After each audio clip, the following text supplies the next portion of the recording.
finally,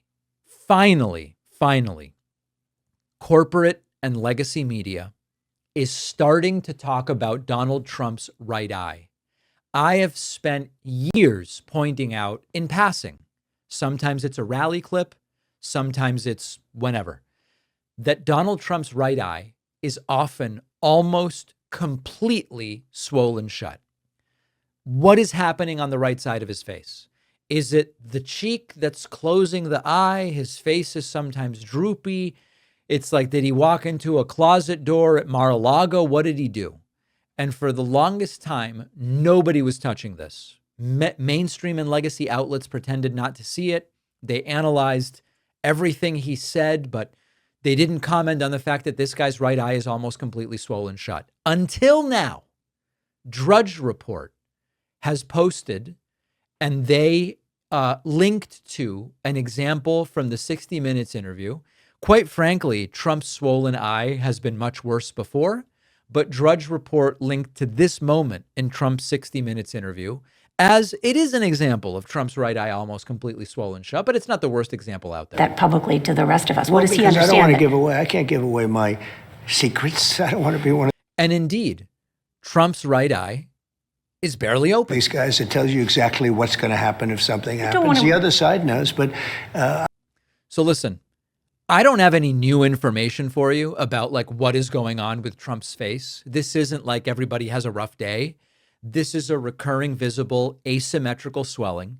It keeps showing up, usually, in scenarios that don't have any rhyme or reason. It's not, oh, it's always when he gets off the plane, or it's not always when he's doing interviews. It's all over the place. And now that it has finally crossed over into the pseudo mainstream, Drudge Report is like, I mean, it's not CNN, but it's the pseudo mainstream. More people are starting to ask, what the hell is going on here? Is this some kind of sinus issue?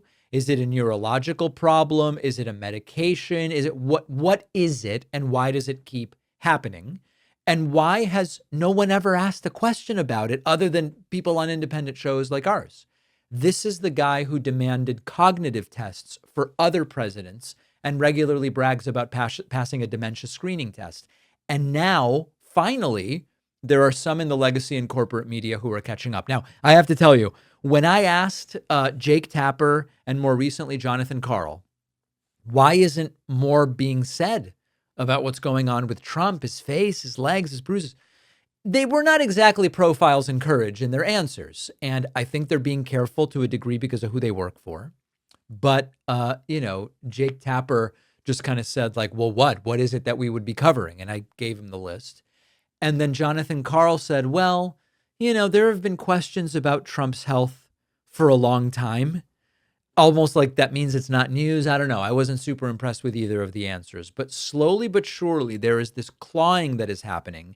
And we are seeing more and more examples of this. And finally, the swollen eye make it into something approximating legacy corporate or establishment media, which at this point, Drudge Report certainly is.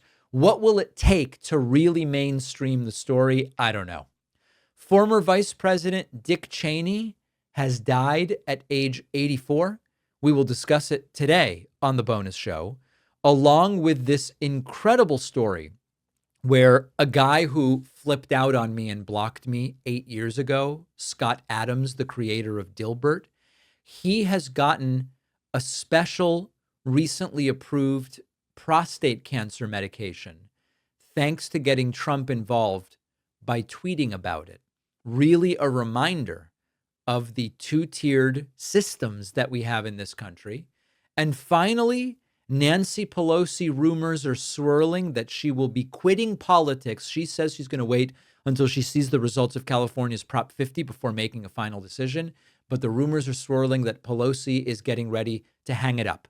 All of those stories and more on today's bonus show. Get instant access to the bonus show by signing up at joinpakman.com.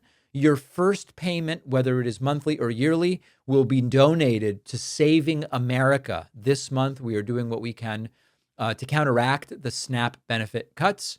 I will see you on the bonus show. I'll be back tomorrow, and I will be live tonight at 8 p.m. Eastern with election results. If you're online someone's always trying to track you. Hackers, advertisers, data brokers, governments. This is why I use private internet access. It's a VPN, sort of like sending your traffic through a private encrypted tunnel. People outside can't see what's in there.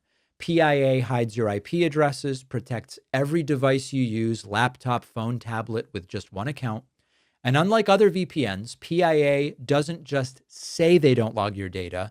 They've proven it in court multiple times, and they're fully open source so you can verify for yourself.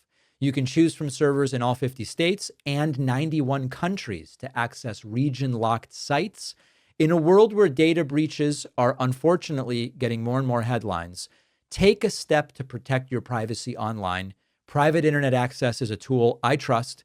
Get 83% off, just $203 a month, plus 4 extra months free at piavpn.com/Pakman. The link is in the description.